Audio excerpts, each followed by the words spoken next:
guys. Welcome back to another episode of Wine and Whispers. Ooh, it's my coffee in my hand. Struggles. Mm. I'm excited, Nikita. You're excited? I can't tell. Okay, so if a girl could have all her good besties in one room at one time, today would be the day. We got a special guest, and I'm a little bit biased because she's my other boo boo. Okay. So we are in May, and May is mental health awareness. And I'm very proud to announce my boo, my girl from how long have we known? No, don't age it.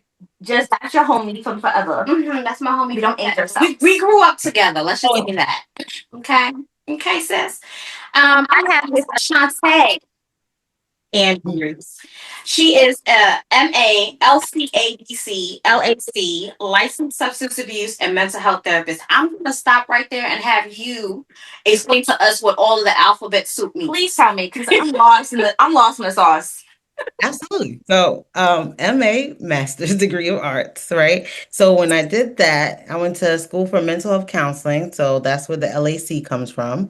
So licensed associate counselor, and the LCADC is a licensed clinical addiction drug counselor. Got it. Boom. Boom. Okay. Stop. No, I'm still trying to keep up. Okay. All right. Find it. Found it. Good. I had so much faith in you. Thank you so much. Because I was struggling for a minute. Okay, start us off. Let's start the jump start the questions. There we go. And let's just dive into it. All right. Ashanta, tell us a little bit about yourself and what your message is about mental health first. So, a little bit about myself. Well, we already established the credentials, so there's that. But where I fall at in the mental health world is I love to help people and support people along their wellness journey, right? So, like, it's so many times that mental health has like this bad stigma. So, it's like my job and my passion and my desire is to make sure that people understand that it's not a bad thing to, have someone to talk to Right. and navigate life the way you need to. So since what, 2016, I've been doing just that. So in the field for a long time, started with substance use and figured out that a lot of the clients were very much co-occurring. And what I mean by that is they didn't have substance without mental health. Like it's something contributed to it. So then I just full focused in the mental health world. And that's where I'm in today. Oh, well, thank you. Because Black girls be doing it. Black girls magazine. Hashtag. Okay. What does a mental health toolkit look like, right? Does it mean that someone is journaling? Does it mean that they're drinking green tea? Or is it more of a chaotic, like they come in and they were like, I don't know what to do with my life, and then you're trying to help them pick up the pieces kind of situation? It's more so the latter. Like they don't know what they're doing, realistically. And let me be very frank. Sometimes I don't know what I'm doing, right? Because I don't have all the answers, right? So I like to meet a client where they are.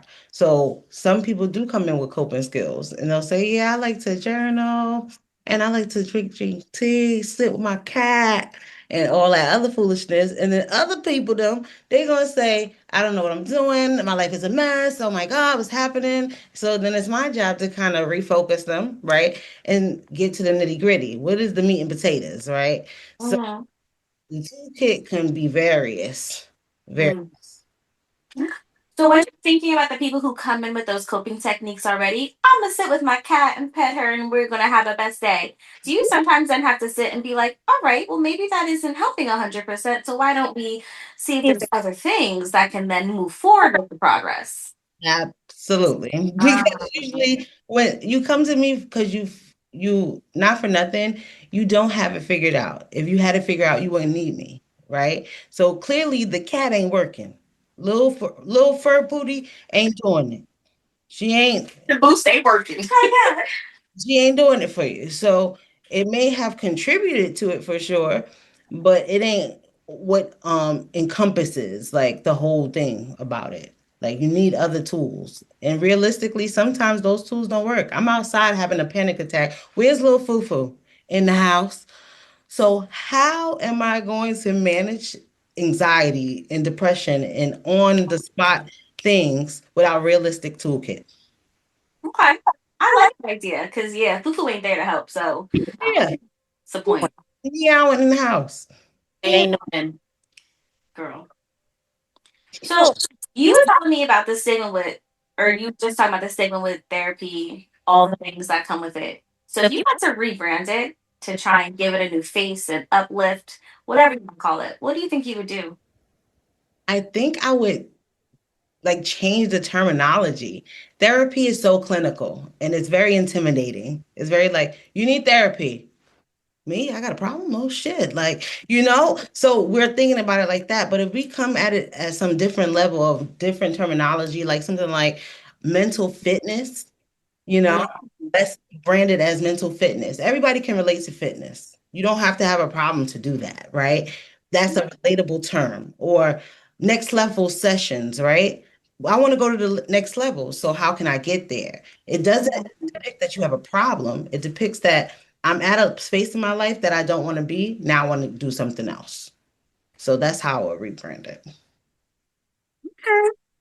I can see it. The brain have a little muscle and it's working it out. Exactly. But I also think about that, like, and we all have Caribbean background. Mhm. Oh, you're Caribbean, yes, West Indian. Indian to the bone. Trini. Oh, Trini. To the bone. Okay, sorry. Focus. Go back. There's automatically the stigma right there, right? You go into therapy? Well, first of all, there's a stigma within the Black culture, period. But when you dig deeper into subcategories, there's a stigmatism, a stigmatism. Mm-hmm. No, there's a stigmatism.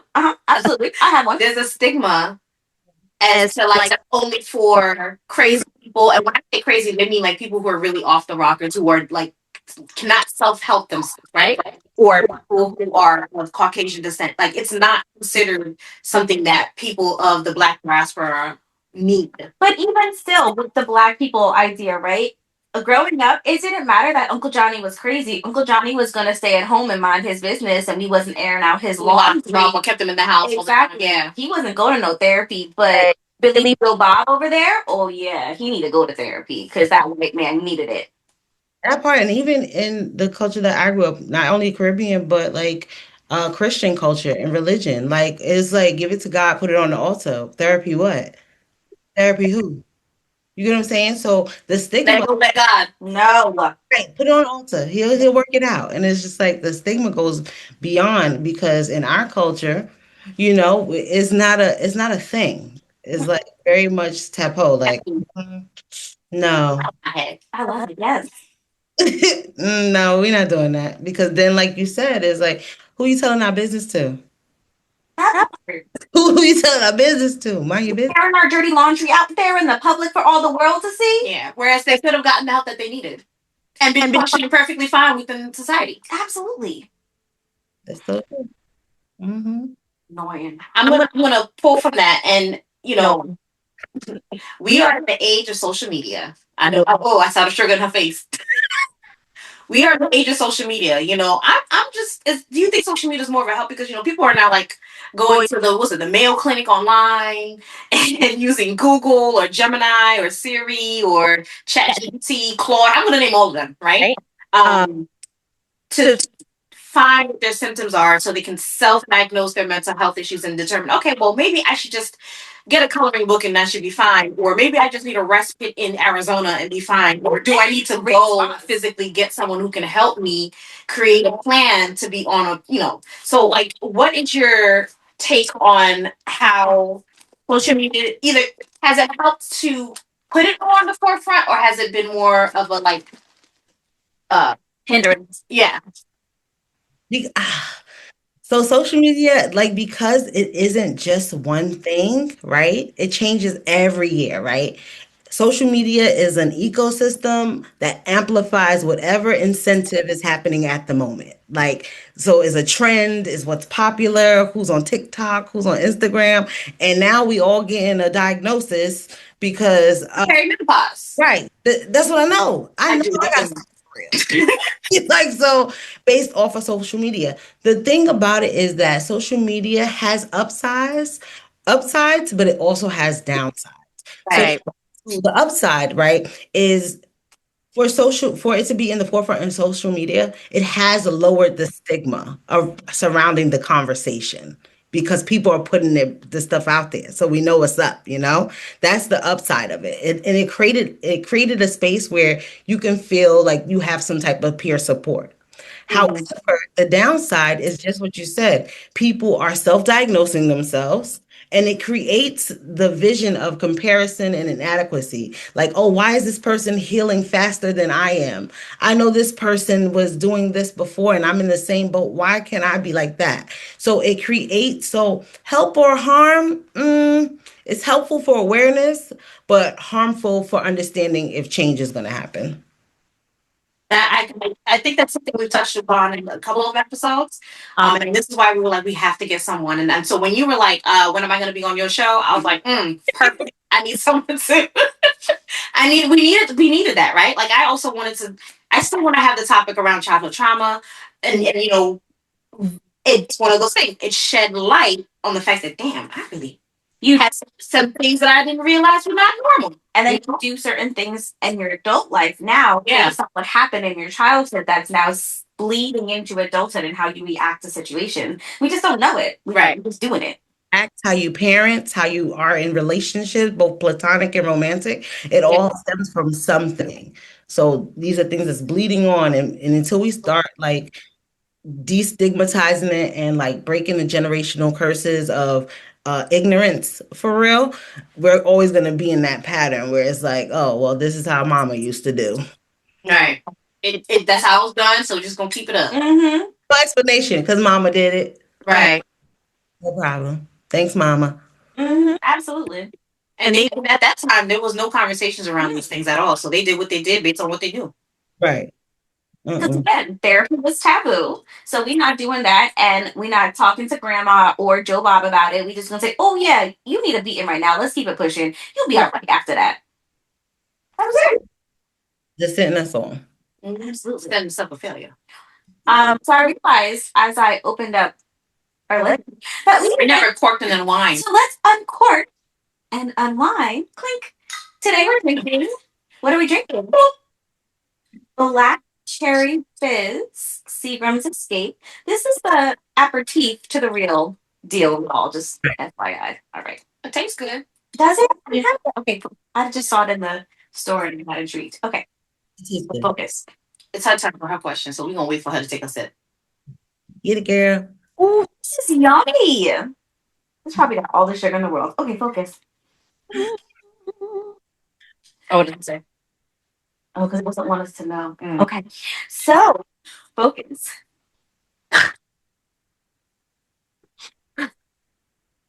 Okay. How do you deal with people who come and they're just tired because burnout is real and we don't want to admit to ourselves that we're burned out? I know I do it. I say, I got this, and I be hustling and bustling, doing all the things, trying to be a wife, a friend, an owner. What else? I don't know enough to read a book, be part of a book club somehow, some way, do all the things, choreograph, be an admin, all the things, but still try and be okay. How do we do this? It's the way she's laughing at you. First off, you can see her counting. Oh, yeah, and that, and that. Yeah. Oh, okay. Next hand. Oh, That too. Okay. So burnout is super real, super real, and we don't recognize it. Like, because not for nothing, we're at that stage, or at least I know for myself, I'm at the stage like I got it, I can do it. No, just one more thing, no problem. Okay, I'll do it. It's never a stop, right? And they feel like when you're continuing to take on things, you make it seem like this is a strong attribute of yourself. Well, I'm a superwoman. I could do that. No, you're foolish. Stop doing it. Stop doing that. Don't do that.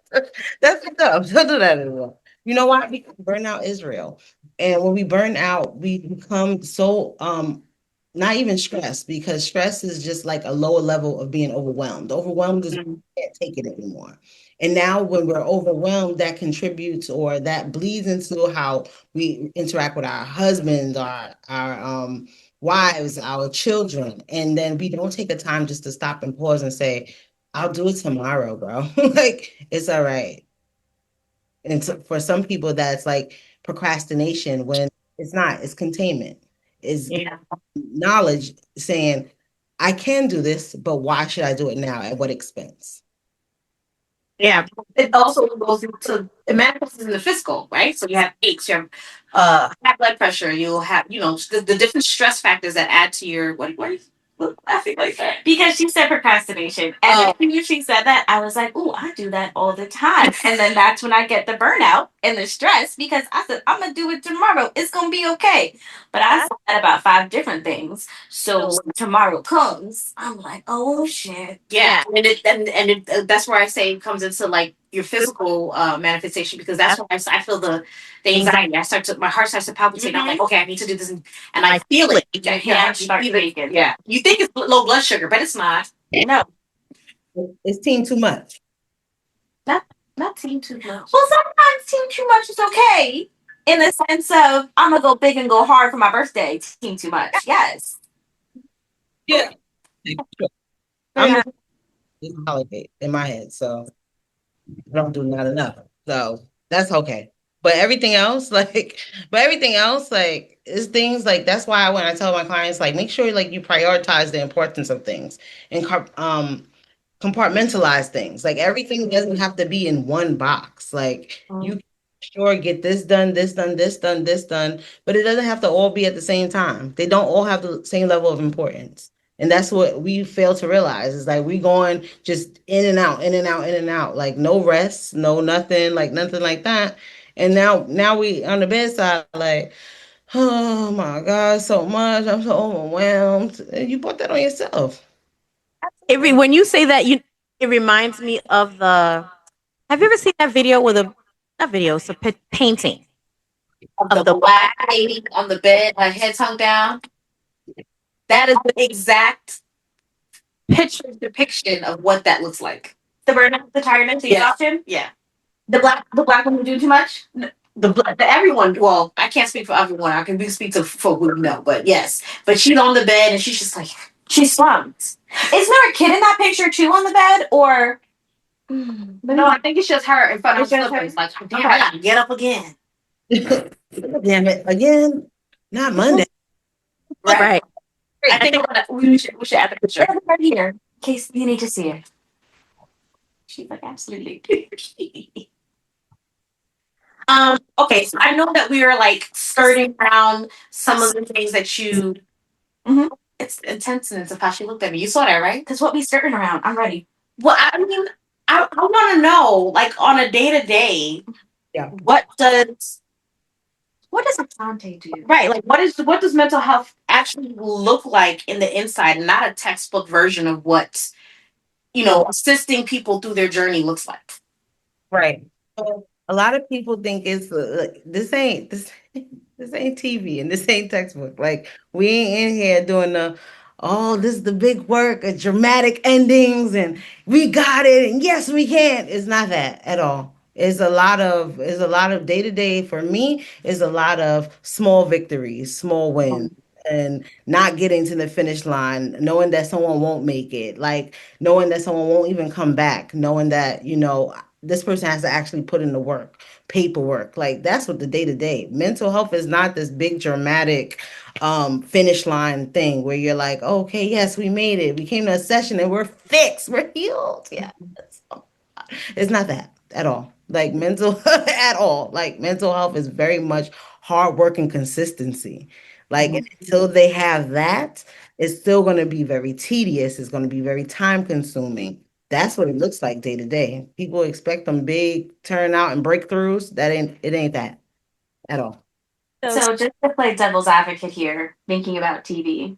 Do you got a half day lay on? You have a couch?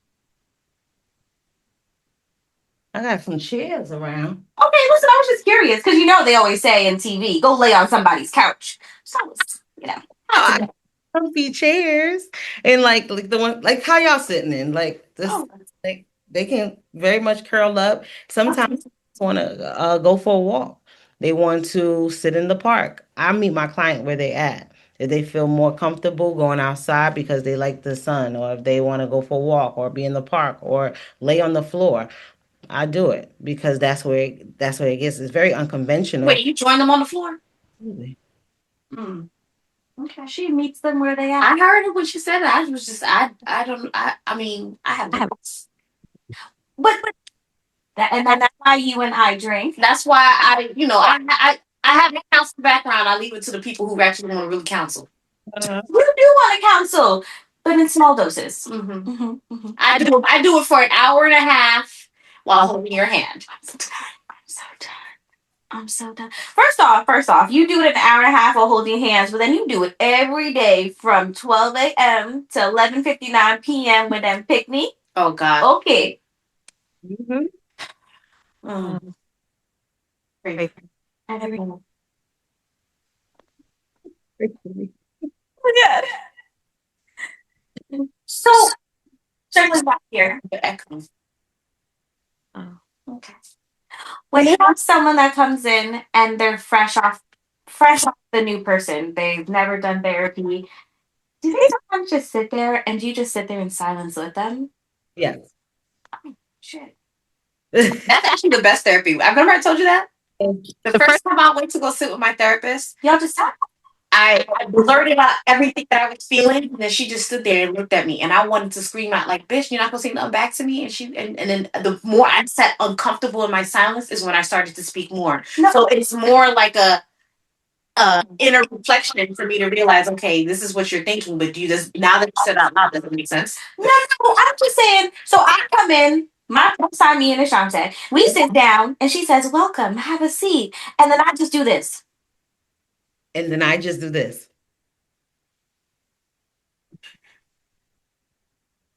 Oh, so you just sit there and wait.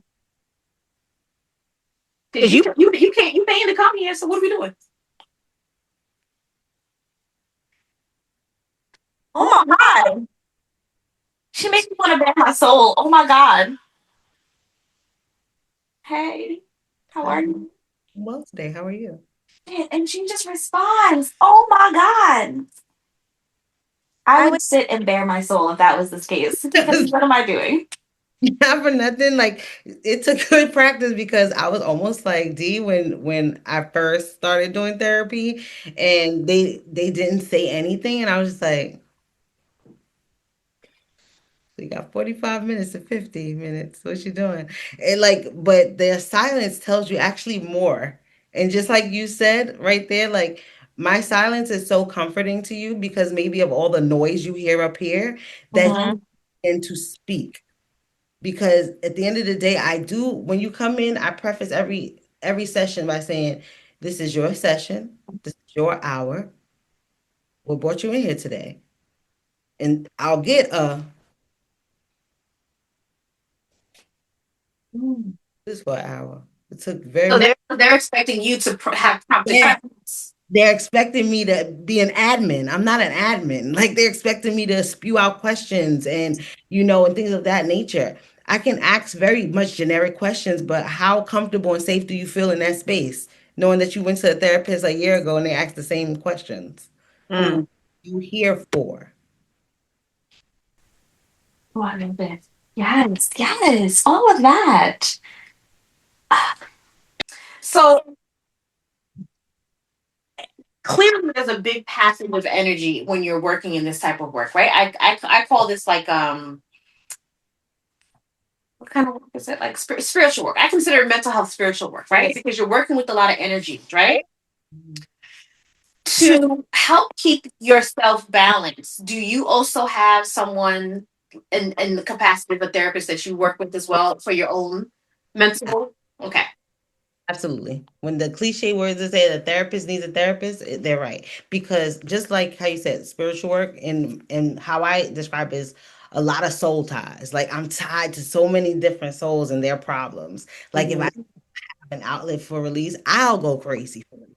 Mhm. So it's like having a therapist for like to kind of get one off on is like really beneficial. Is it weird sometimes? Absolutely, because I'm a therapist too. So I'm like, what you about to come with? Dang. Mhm. You know what I'm saying? So, but it's definitely beneficial to have one because those whole lives are tying. Can you tell me a little bit? So there's always people who go therapy sessions. They go for the first one, they go for the second one, then they're like, yo, this ain't it. So tell me a little bit about how you found your therapist. Like, how do you find your culture fit? How do you find the therapist that you vibe with? Well, not for nothing. It does like I looked at it more like not like I was looking for a doctor, like because I needed to be very relational, right? So with a doctor, I come in, I get checked up, I leave, take my co-insurance, right? But with a therapist who I'm about to bare soul to, I Mhm. feel authentic. I needed to feel like right? So in choosing mine, not for nothing, no shade, no tea, but they have to be this. They have to be of my descent. I've had and nothing against a Caucasian therapist. They're great, but I had one that was unrelatable. Like Mhm. you can do amazing work, but you don't know my struggle. Mhm. You was following the store. I won't believe you. I'm sorry. It's not happening. You can't tell me you was pulled over just because. I don't Right. now if I don't believe you, then I don't trust the space that I'm in. So why would I then bare my soul to you? So I look for people of good ratings, of if they were referred or anything like that, Mhm. African American descent. I gotta know college you came from. No, no shade, no tea. Clown University don't work for me. It definitely don't. I'm sorry. Mm-mm. I understand. And I don't feel like I have to, because I went to them one time, have to stay with them. I don't feel obligated to do that because I am now looking for someone who's going to build with me and kind of like teach me some things, go along with me in my journey. That's like if I choose the Juliet or Romeo and I'm just with them because of the love of the sport, because it's what optically looks good. They have to fit. So I base it off of red flags and green flags and do my checklist. Mm. And that's how. So, what do you want to tell the good people? I've gone to a therapist multiple times over 5 years. I've never found a good fit. Why am I going to keep going back? What would you tell them? Um, I would say not for nothing. Like sometimes it's not always going to be in the first one, or it's not going to be the first 10, right? Finding, and we know as females, when you find that good pair of shoes, Mm. just don't want to take off. How long can it take for you to find a good pair of shoes that you could walk around in, you could feel comfortable in? And Mhm. I'll have them while I'm cleaning in, right? Like it takes a while to get to those things, right? So with that, at least you know that you're trying, but now you also have your own checklist where you're like, well, this didn't work for me. That person who I had before, now I can put that on my don'ts. Like because before I didn't even know I didn't like that. Right. So now I'm coming to the table with a new checklist, a new things of don'ts and do's. So that's kind of what I give them. Like you don't stop the process because you didn't find your fit. Continue to find your fit. Okay. Okay. So So, piggybacking off of that, like, so let's say if you were giving giving recommendation for people who were trying to under understand whether or not they may need to start seeking professional assistance, what would you consider some of the tall tale signs that, okay, yes, this is someone who definitely might need to seek professional assistance? Right. Because there are some cold signs. Hmm. It's a 12 sometimes, and you're gonna see them. You be like, so asking the question. So first and foremost, asking the question to whether I need therapy is already a tall tale sign that you need therapy. You would not Fair. ask that question if you didn't need it. Like, Fair. right? You didn't think you needed it, right? So asking that question is worth bringing attention to. The noticeable changes in behavior, mood, pulling away from friends and significant others, a lack of motivation and desire, um, You don't need to have a crisis to justify wanting to speak to somebody of a third party that doesn't know your business. And And I I think think misperceived percep. I can't talk. Misconception. Yes. That's one of the hugest misconceptions that, oh, I have to be going through some type of trauma to talk to somebody. No, I could just want to talk to somebody because I haven't figured it out. I'm stuck. I feel stagnant. It could be work related. You don't even have to have a mental health diagnosis to actually get a mental health therapist. I just want to talk therapy. That's it. I want some stuff in my toolkit to bring me on to the next day. So I feel a desire to wake up again, be a mother again, be a daughter again. I just need a push. So Yeah. those are some tall tale signs. And then when it's getting worse and people are noticing, that's why I like to say, make sure you check in on your people then because you never know. Like this person was just happy a week ago. Now they trying to give away their clothes. What's up? Right. Those are not things to take lightly. You're like, why are you giving away your clothes? You lost all the weight, you're so happy. And now you're giving away clothes. What you doing? That makes sense. Yeah. Why? New Would you recommend for people who are, I guess, hesitant to therapy, would you recommend they start off individual or they start off in group?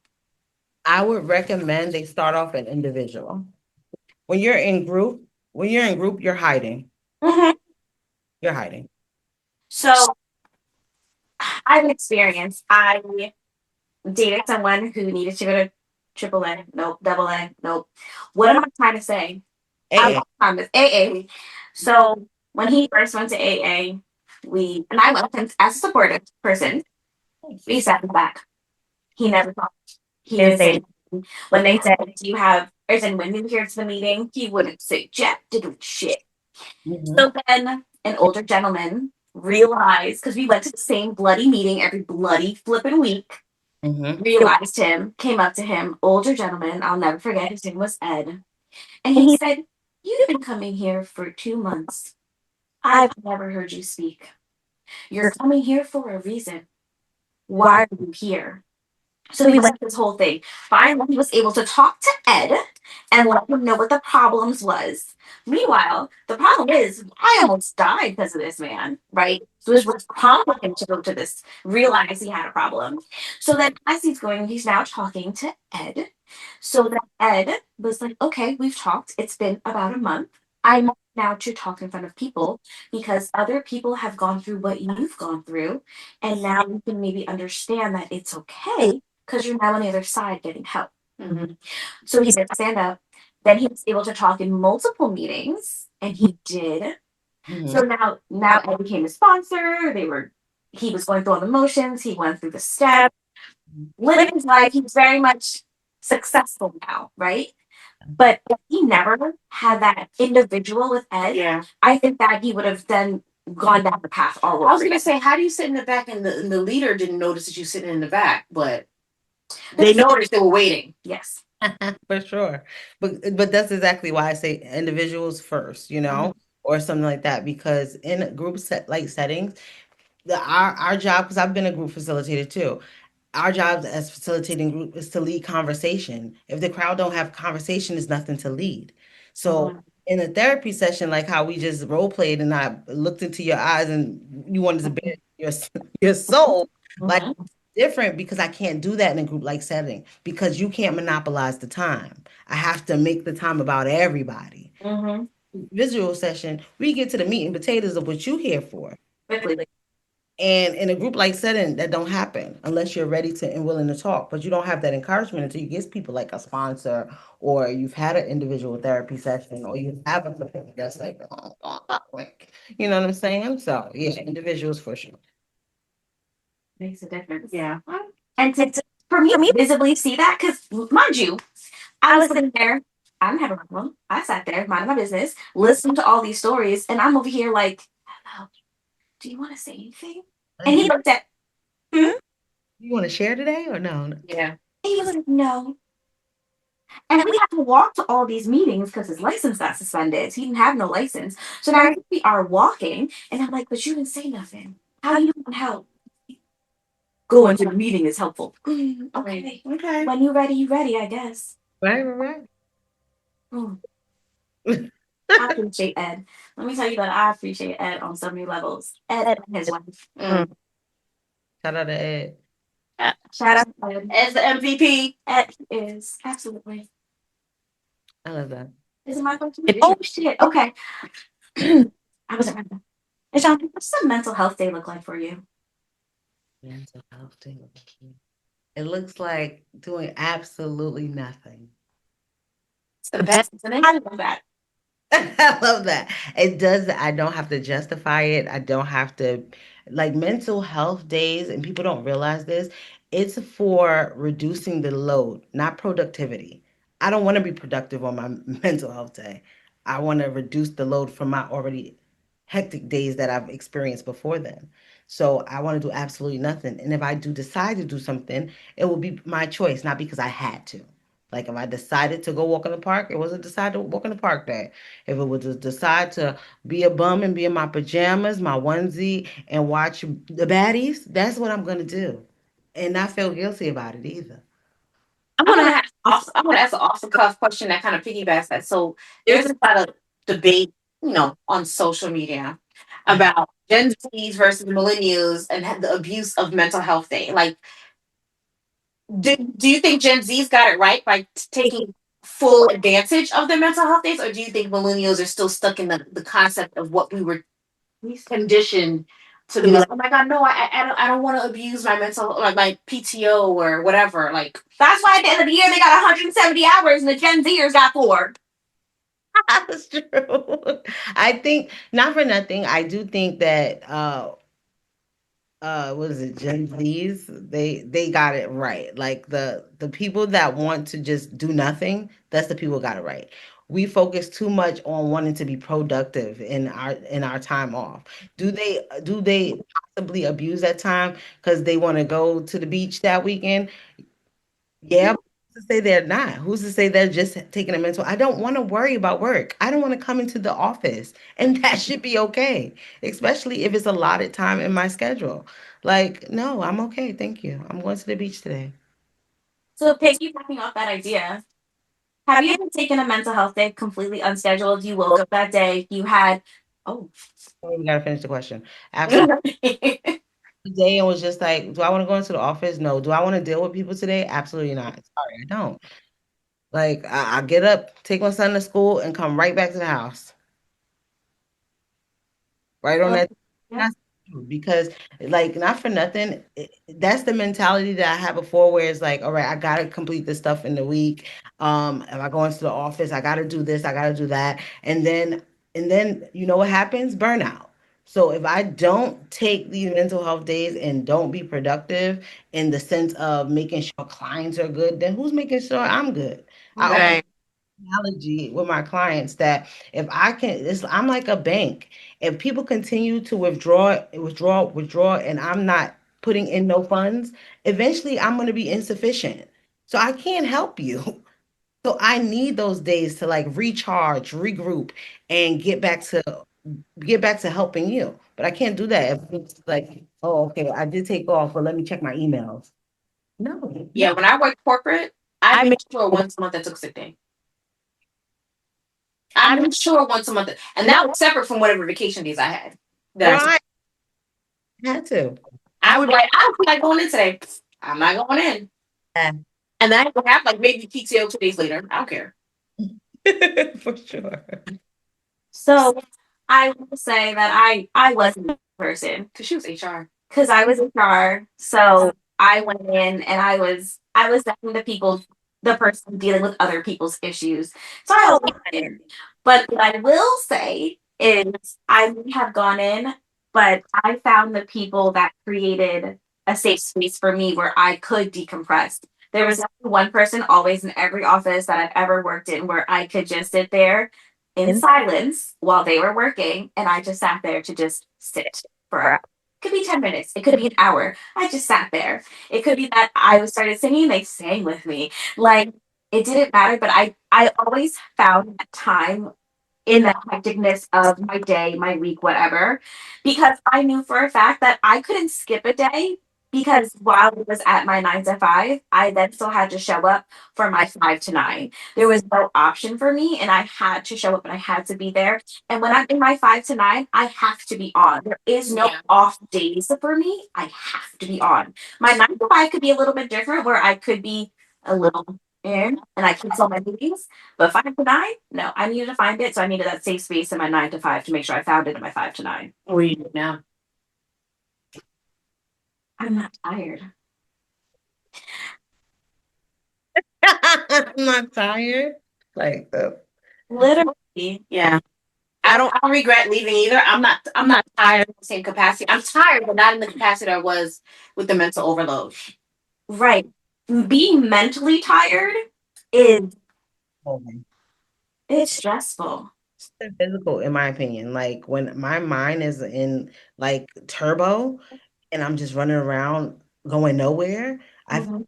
much insane for real. Like very much going through the mosh.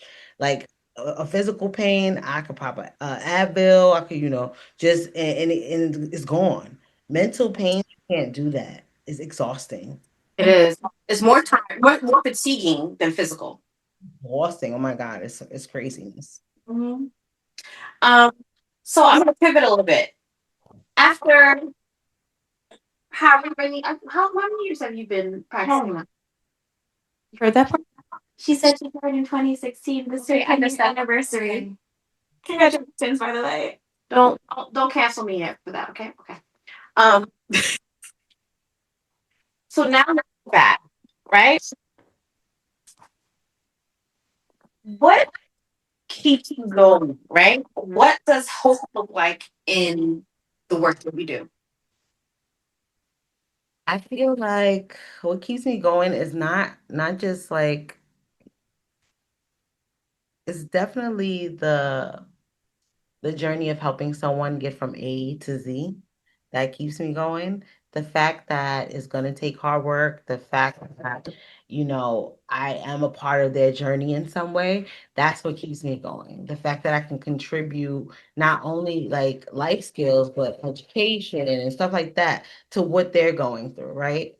Um, and hope is like, yeah, hope looks like I didn't make it worse today, and that's okay. Mm.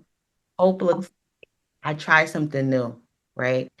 I don't give up on a client because they've already given up on themselves already. That's what keeps me going. So the fact that I can kind of implement that little sense of hope and feeling and belonging, that because I don't like I said, I don't work off of the big dramatic breakthroughs. I work off of the small victories. You woke up today and you felt better than yesterday. That's a win for me. Right.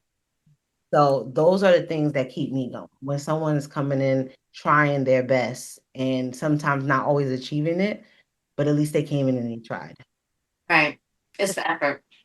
It's the effort for me, 100%. So one thing, free of charge. Don't send us no invoice, please. Thank you so much. What would you say if we wanted to start our mental health journey today? What's one thing you would tell us to do to start? I would first tell you to give yourself some grace because a lot of times we beat ourselves up about how did I even get here? Yep. Why do I need a therapist? Why do I need to be on a journey? I should already have things done. So first of all, give yourself some grace, right? And Mhm.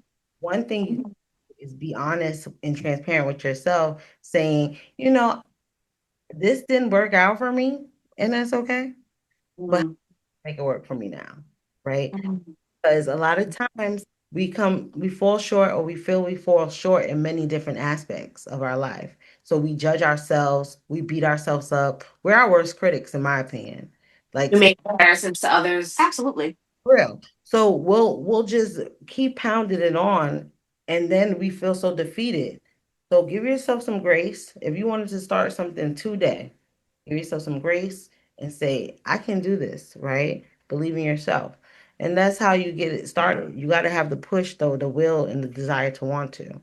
And when you don't, you have to look around yourself and see who you're surrounding yourself with, because then they should want to have the desire and push for you when it's not working.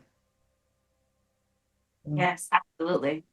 That's the biggest thing. I feel like giving yourself grace is something that we all struggle with on a day-to-day basis. Mm-hmm. Mm. It tend you to beat ourselves up. Like it's just in our it's in our DNA. Unfortunately, human nature. Period. Yeah. No one else gave us grace. Like we can't give ourselves grace either. Mhm. But I think you get it. We willing to give everybody else's grace. Like, I'm gonna forgive you. Yeah. Let's see grace. When it comes to us, we like grace who? Right. Why did you step on that crack? You know better. Like, Right. Who? girl, there's a pressure that's laid on, like that anvil on your back. Mm-hmm. So before we wrap it up, because we want to be respectful of your time,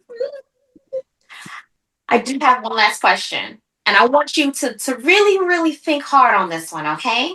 It's a if you can go back. It's so silly. If you can go back and think or talk to younger Ashante, pre pre post pre post Post. pre Jesus. post, okay, and just starting out in this field, what's one thing you know now that you want her to know? Question. Look at the ponder. Mm-hmm. You saw me pondering, right? And I needed it to be pre post because she knows what I mean by pre post. As long as she knows, it's all that matters. Yeah. Mm-hmm. So if I can go back, I would say to myself that I'm not responsible for fixing people. Mm.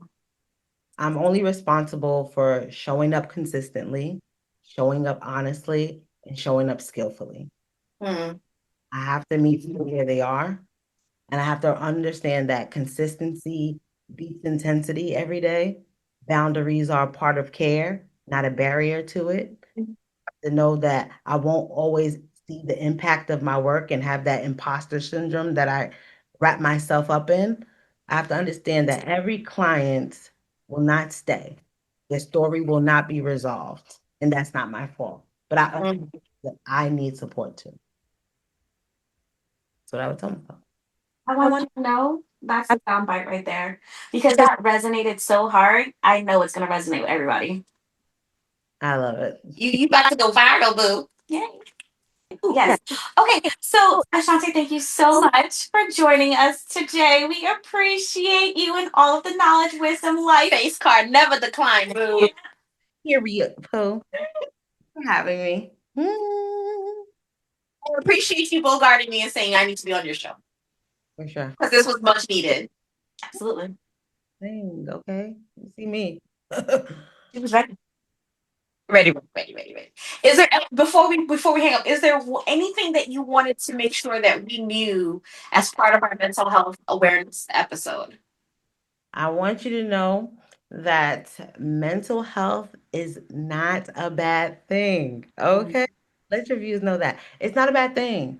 Put it in the conversation. Start talking about it. It's happening to more people than you believe. So let's start talking about it, fixing it, and breaking these generational curses because that's where it's happening. Mm-hmm. That's it. Ashanti, we want you back. We do. Can we have in person? Ooh. Of course. Okay. Over some wine. Wait, why? Morning. Duh. Yes. Okay. Thank you. Thank you. Are you gonna sing with us? See you next time, Whispies. Hey Whispies, thank you for joining us for another hard-hitting girl talk. If you have a topic or question for us, send us a whisper at info@wineandwhispersclub.com. That's whispers with an S. See you next time, Whispies.